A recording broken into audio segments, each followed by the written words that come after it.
saying that you never won a game 0-0? Yeah, I text him. That's Draymond, though. It'll be a fun thing. I used to kid him all the time, say he couldn't score. So, he said I'm a defender, and I said no one's ever won a game 0-0. So. Is it a wrinkle though that you know them so well, they know you so well? I mean, is it unique in any way? Does it change the series in any way compared to like maybe the last series?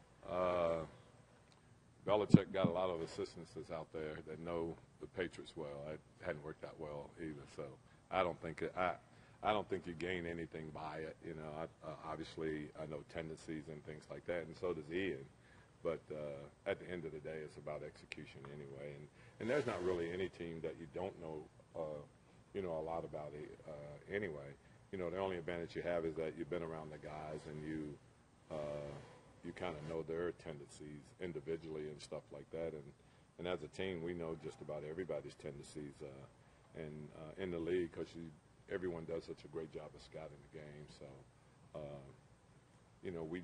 We just got to go and play. At this time of the year, they're so used to playing this time of the year. They've been playing into June for the last 4 years. So, and I just think it's a great opportunity for us to go and play the world champs and, see where you are as a franchise and see what it takes to win a championship. How valuable is it to have a guy like Ian with you guys now?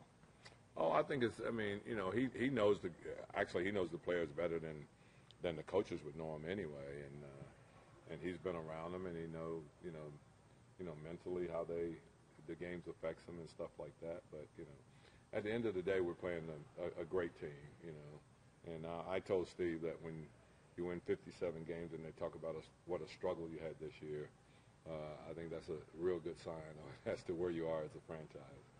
Back in 2015, you were on the other bench and they won 4-0. But how close did you think that series was? We talked about that, though. We talked about how, if you go back and look, game one, it could have gone either way. And so I actually showed the first two games should have gone either way. And, you think about the game here, you're up 20. And we were just about ready to pull the guys, really. And, and then Steph and Clay started making shots.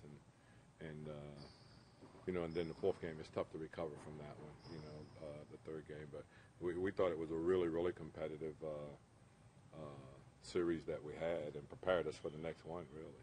And knowing how much you guys have had success with that three-guard lineup, what do you kind of do to prepare for that KD matchup, knowing that he's one of the bigger threes in the league, obviously? Well, he's been able to score on anybody that you put on him, big, small, medium, whatever. So you just got to try to work hard. He's just so great at just gathering himself and shooting over the top of anybody you put on him. He's as tall as AD, so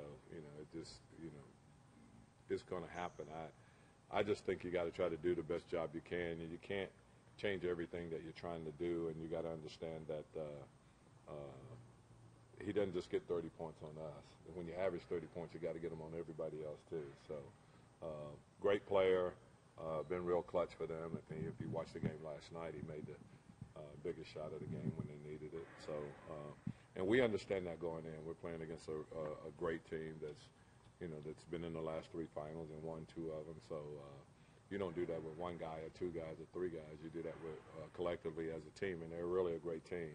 I was around there with with Iguodala, and Iggy is one of the smartest players I've ever been around in my life, and good defender and everything. So, we know that it's a challenge. And like I said, we got a ton of respect for those guys. We don't fear anyone, and we'll play our game, but we got a ton of respect for them. And is he one of those guys where you just got to throw a bunch of different people at him and give him? Yeah, I think so too. The same thing they would do with AD, I'm sure we'll see a lot of different ways of guarding AD, but I think we've also seen just about everything that can happen. So it's just going to be up to us, guys. You're going to have to execute. You can't turn the ball over against them, and you got to have good transition defense. You can't give up transition threes because that's how they really hurt you. How do you prepare with the Curry playing or not? Do you have different defensive game plans depending on whether he's available? Yeah, we do, and I think you got to play. I think he will play in the series at some stage. I don't know if it's the first game, second game, or whatever, but I definitely think he'll play in the series. So I think you got a game plan for him being in the series, and obviously we've done that. How important is a player's frame of mind when they have to play against Draymond? And does your relationship with him, is it possible that your relationship maybe can help you better mentally prepare you? Yeah, you just got to not listen to anything that he says. That's what he's great at. That's part of the reason he is who he is. I think that he's very good at taking your mind off what you should be concentrating on. And so you just got to play through all of that and not acknowledge him, and if you do, then he gets in your head, and that's one of the things that make him who he is, really. I know they'd probably prefer to have Steph on the floor, but even if he's not, what kind of challenge does that lineup they started last night create size-wise with all the positions you have to guard if you run out the lineup that you guys do? Well, we've had to deal with that. There's other teams that's got big lineups too, and each one's been very good at guarding up, and Drew can always guard up, and we have AD back there who's done a great job, and Nico has been a good challenge. I mean, we've been really solid defensively, and we're playing against obviously a potent offensive team, but you still have to stick to your game plan, and you still got to try to execute and do what. The reason we're here is because we played a certain way, and we're not going to all of a sudden change and go completely different than what got us to where we are right now.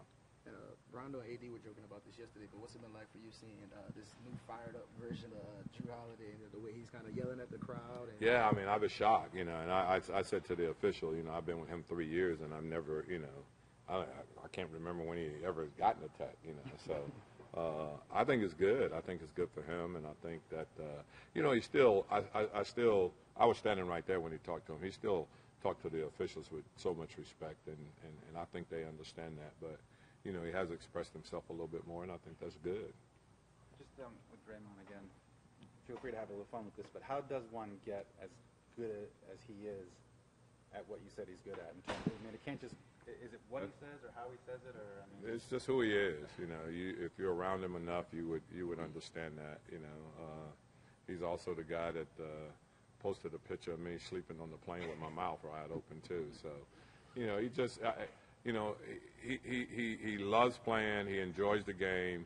He's an unbelievable competitor, and for him, it's all about just winning. And he can take one shot, no shots, or he can get 19 rebounds as he did the other night. He can get 3 rebounds. He's going to have an effect on the game, and you got to understand that going in.